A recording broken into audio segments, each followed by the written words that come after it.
బోధన్ 100 స్తంభాల ఆలయాన్ని పరిశీలించిన తెలంగాణ రాష్ట్ర పురావస్తు శాఖ అధికారులు ఆలయ పరిరక్షణకు ఫెన్సింగ్, వాచ్మెన్ ఏర్పాటు చేస్తామని హామీ. ఆక్రమణలపై సర్వే నిర్వహించి ఆలయ భూభాగాన్ని పరిరక్షించాలని స్థానికుల విజ్ఞప్తి. బోధన్ పట్టణంలోని చారిత్రక 100 స్తంభాల ఆలయాన్ని తెలంగాణ రాష్ట్ర పురావస్తు శాఖ అధికారులు బుధవారం క్షేత్రస్థాయిలో పరిశీలించారు. ఆలయ ప్రస్తుత పరిస్థితి, శిథిలావస్థలో ఉన్న నిర్మాణాలు, పురాతన అవశేషాలను పరిశీలించడంతో పాటు బోధన్ పరిసర ప్రాంతాల్లో ఉన్న ఆలయానికి సంబంధించిన పురావస్తు అవశేషాలను కూడా అధికారులు పరిశీలించారు.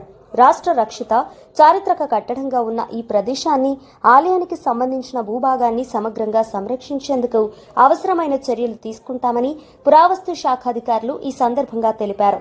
ఆలయ ప్రాంగణం ప్రస్తుతం సరైన రక్షణ లేకుండా ఉండటంతో భవిష్యత్తులో ఎటువంటి అసాంఘిక కార్యకలాపాలకు అవకాశం లేకుండా చర్యలు చేపట్టాలని స్థానికులు అధికారుల దృష్టికి తీసుకొచ్చారు. దీనిపై అధికారులు సానుకూలంగా స్పందిస్తూ ఆలయ ప్రాంగణం 4 వైపులా రక్షణ ఫెన్సింగ్ ఏర్పాటు చేయడంతో పాటు నిరంతర పర్యవేక్షణ మరియు భద్రత కోసం వాచ్మెన్ను నియమించేందుకు చర్యలు తీసుకుంటామని హామీ ఇచ్చారు. అదేవిధంగా ఆలయానికి సంబంధించిన భూ విస్తీర్ణం సుమారు 1 ఎకరం 10 గుంటలు ఉన్నట్లు పురావస్తు శాఖ అధికారులు పేర్కొన్నారు.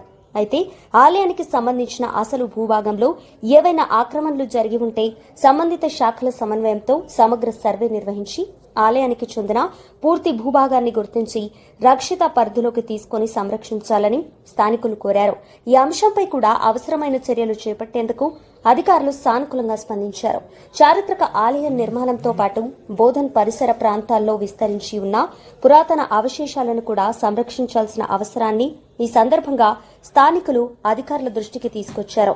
రానున్న రోజుల్లో ఈ చారిత్రక ప్రదేశంలో ఎటువంటి అసాంఘిక కార్యకలాపాలు జరగకుండా అవసరమైన భద్రత, పరిరక్షణ చర్యలు చేపట్టి పురావస్తు వారసత్వాన్ని కాపాడతామని తెలంగాణ రాష్ట్ర పురావస్తు శాఖ అధికారులు తెలిపినట్లు స్థానికులు పేర్కొన్నారు. ఈ పరిశీలన కార్యక్రమంలో యోగధారణ ఫౌండేషన్ వ్యవస్థాపకులు ఉదయ్ మహారాజ్, అడ్వకేట్ సాయి ప్రసాద్, మాజీ కౌన్సిలర్ ధర్మ, స్థానిక గ్రామ ప్రజలు మరియు తదితరులు పాల్గొన్నారు. బోధన్ చారిత్రక పురావస్తు వారసత్వానికి గుర్తింపుగా నిలిచిన 100 స్తంభాల ఆలయం మరియు దానికి సంబంధించిన పురాతన అవశేషాలను శాస్త్రీయ పద్దతిలో సంరక్షించి ఆలయ భూభాగానికి శాశ్వత రక్షణ కల్పించేలా ప్రభుత్వం చర్యలు వేగవంతం చేయాలని స్థానికులు కోరుతున్నారు.